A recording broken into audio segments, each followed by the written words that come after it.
తెలుగు వారందరికీ నమస్కారం. ఈ లెసన్లో మనం డిస్కస్ చేయబోయేది ఫ్లాష్లో గ్రూపింగ్, బ్రేకింగ్ అని రెండు ఆప్షన్స్ ఉన్నాయి. అవి చాలా ఇంపార్టెంట్. ఇప్పుడు గ్రూపింగ్ అంటే ఏంటి, బ్రేకింగ్ అంటే ఏంటి, వాటిని ఎలా యూజ్ చేయాలి అనేది చూద్దాం.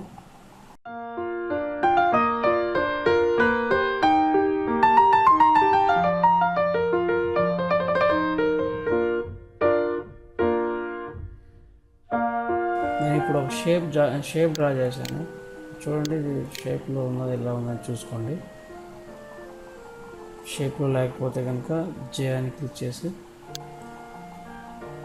షేప్లో రావచ్చు. ఇప్పుడు నేను ఇది ఒక షేప్ డ్రా చేశాను, చిన్న బాక్స్. నేను ఈ మూడు షేప్లను కూడా ఒకేసారి మూవ్ చేయాలనుకుంటున్నాను.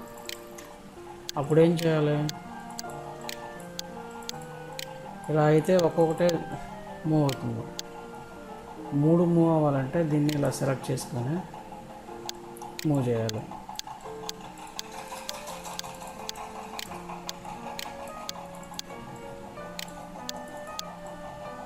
ఇప్పుడు మళ్ళీ సెలెక్ట్ చేసుకొని మళ్ళీ మూవ్ చేయాలి.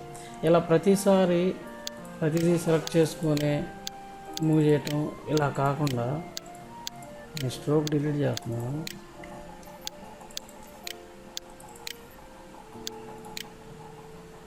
స్ట్రోక్ రాకుండా ఉండాలంటే ఏం చేయాలి? No stroke. ఓకే. ఇప్పుడు ఇది ప్రతిసారి మూవ్ చేయాలంటే ప్రతిసారి ఒక్కొక్కటి సెలెక్ట్ చేసుకోవచ్చు. ఒకటి సెలెక్ట్ చేసుకోవడం, లేదంటే కంట్రోల్ ఏ క్లిక్ చేసి ఒకటి సెలెక్ట్ చేసుకోవాలి. అలా కాకుండా ఈ మూడు సెలెక్ట్ చేసుకొని మాడిఫైలోకి వెళ్ళి గ్రూప్ షార్ట్ కట్ వచ్చేసి కంట్రోల్ G. ఇప్పుడు ఇది గ్రూప్ అయిపోయింది. ఈ గ్రూప్ అవ్వగానే ఇక్కడ మీరు గమనిస్తే బౌండెడ్ లైన్ ఒకటి వస్తుంది. అంటే ఈ మూడు కూడా ఒక గ్రూప్ అయిపోయింది. ఇప్పుడు నేను దీనికి కలర్ మార్చాలంటే మార్చలేను. ఏ ఆబ్జెక్ట్ కూడా ఏ షేప్ కూడా ఏ ఒక్క బాక్స్ కూడా మారదు. అదే నేను ఇప్పుడు దీన్ని కలర్ మార్చాలంటే దీని మీద డబుల్ క్లిక్ చేస్తే ఇప్పుడు చూడండి, ఇప్పటి వరకు సీన్ అని ఉంది. ఇక్కడ గమనించండి, సీన్ క్లిక్ చేయగానే గ్రూప్ వస్తుంది. అంటే మనం ఎప్పుడైతే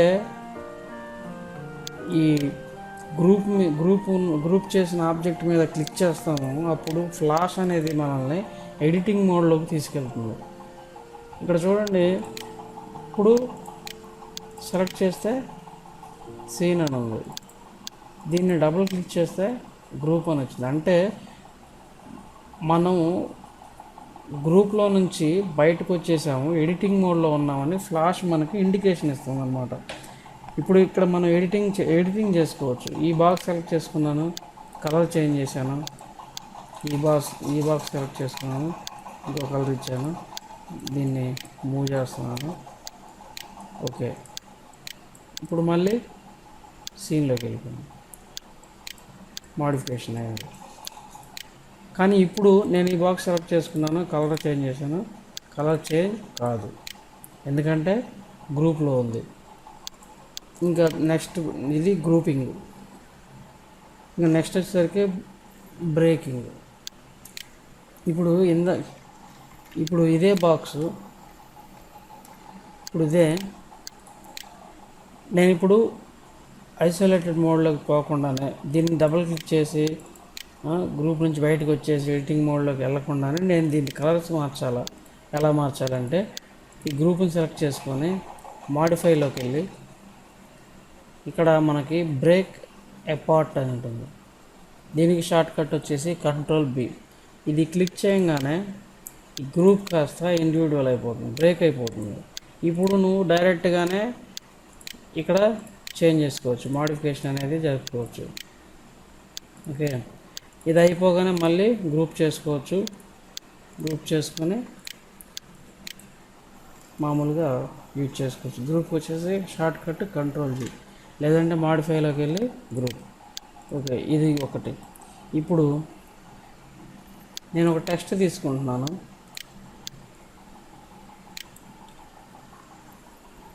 మైకేల్.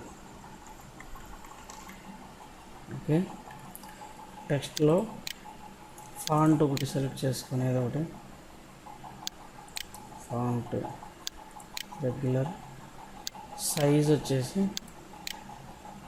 90. పెద్ద సైజ్ అవుతుంది. సైజ్ వచ్చేసి 36. ఓకే, ఇప్పుడు నేను ఇది ఏ లెటర్కి ఆ లెటర్ కావాలి నాకు, కానీ ఇది మొత్తం కలిసి మూవ్ అవుతుంది.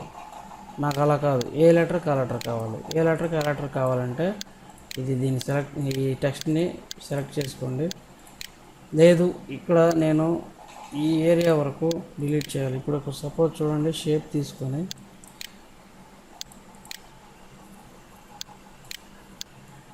షేప్ తీసుకున్నాను.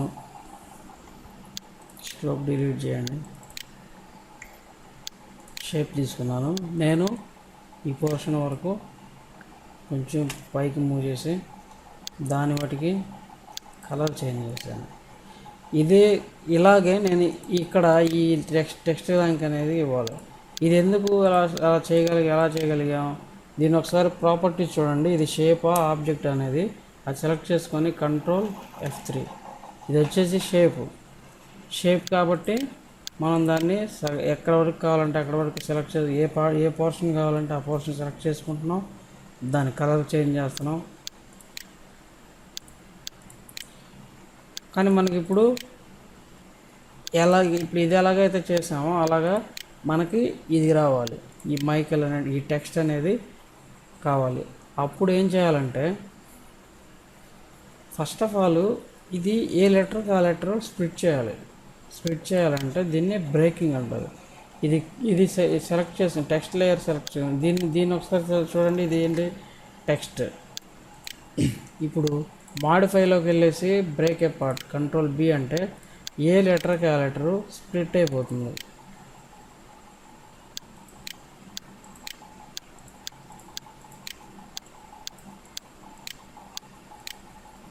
ఇక్కడ మీరు డబుల్ క్లిక్ చేశాను కాబట్టి అలా వచ్చింది. Ctrl+B చూడండి, ఏ లెటర్కి ఆ లెటరు స్ప్లిట్ అయిపోతుంది. కానీ ఇందాక మనం ఏం మాట్లాడుకున్నాం, స్ప్లిట్ ఎక్కడికక్కడ పోర్షన్ సెలెక్ట్ చేసుకొని దాని కలర్ మార్చడం కానీ దాన్ని డిలీట్ చేయడం కానీ చేయాలి. కానీ ఇక్కడ ఏమవుతుంది, అంతా సెలెక్ట్ అవుతుంది. అంటే ఇది వచ్చేసరికి టెక్స్ట్ ఫార్మేట్లో ఉంది, ఇది వచ్చేసరికి షేప్ ఫార్మేట్లో ఉంది. అంటే దీన్ని మనం షేప్లోకి మార్చాలి. షేప్లోకి మార్చాలంటే మాడిఫైలోకి వెళ్ళేసి బ్రేక్ ఏ పార్ట్. ఇప్పుడు ఏమైంది, ఫస్ట్ బ్రేక్ ఏ పార్ట్ చేసినప్పుడు టెక్స్ట్లో ఏదైతే ఇండివిజువల్గా లెటర్స్ ఉన్నాయో ఆ లెటర్స్ అన్నీ కూడా ఇండివిజువల్ అయిపోయినాయి. నెక్స్ట్ మళ్ళీ బ్రేక్ ఏ పార్ట్ చేస్తే అది కాస్త షేప్ అయిపోయింది. ఇప్పుడు చూడండి, దీన్ని నేను సెలెక్ట్ చేసుకుంటాను. దీని వాటికి కలర్ చేంజ్ చేస్తాను. ఓకే, ఇప్పుడు మొత్తం అట్లాగా ఇందాక ఎలా ఉందో అలా ఉంచి చూద్దాం ఎలా ఉంటుందో. ఇప్పుడు చూడండి, ఇవన్నీ కూడా ఆబ్జెక్టులు, ఇవన్నీ కూడా టెక్స్టులు. ఈ టెక్స్ట్ వాటిని మనం మళ్ళీ బ్రేక్ చేయాలి. Ctrl+B. ఇవన్నీ షేప్ అయిపోయింది. మొత్తం సెలెక్ట్ చేసుకొని కొంచెం పైకి మూవ్ చేసి ఒక్కొక్కటి సెలెక్ట్ చేసుకుని సైడ్కి మూవ్ చేసి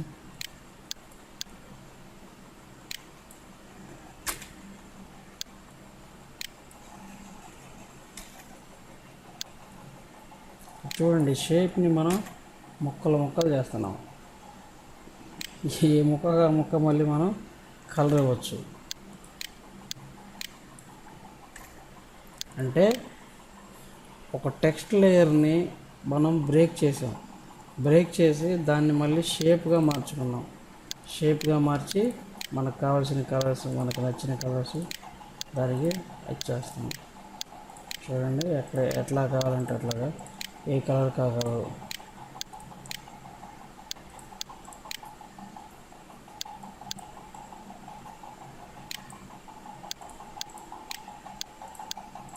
ఇలాగా మనం చేంజ్ చేసుకోవచ్చు. ఇది గ్రూప్కి బ్రేక్కి ఉన్న difference. Okay, thank you so much. ఈ ట్యూటోరియల్ కనుక మీకు నచ్చినట్టయితే లైక్ చేయండి, సబ్స్క్రైబ్ చేయండి. Thank you for watching.